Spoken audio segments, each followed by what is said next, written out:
Aliria, you voted for the first time last year after you became a U.S. citizen. What was that like? Yes, I did vote. It felt so, I felt empowered, after becoming a U.S. citizen. I said, okay, now I can make my voice be heard, and that's one of the ways to make it happen. And also, every vote counts, no matter where you're from. And so it was very, I felt very proud of myself for doing that. And I went in person to do that because I wanted to have the in-person experience. You as wanted the first to be time there, voted. have that ballot moment. So growing up, is that something that was talked about in your family? You're from Venezuela. Yes. Having a voice, is that something that you knew was important, that you'd want to do? Yes. Back home, when I was there, I can't remember from the top of my head how many times I voted, but I think it was twice that I had the opportunity, or maybe 3 times to vote.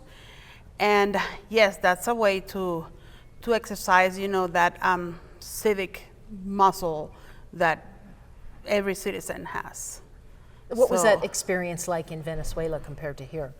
Well, to be honest, long hours of lines, that you have to be there, and things don't work quite as well as they do here. So compared to here, I prefer go voting here. Do you think people in the U.S. take their right to vote for granted? They do. Yeah. They do. And then they start, complaining and making opinions. And if you have that right to go and vote, and those people elect those leaders that are going to be doing things not only for you, but for the community that you represent.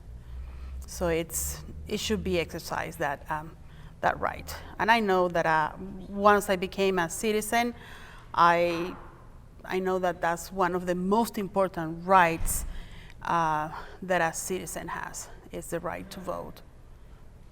Thanks for sharing your story.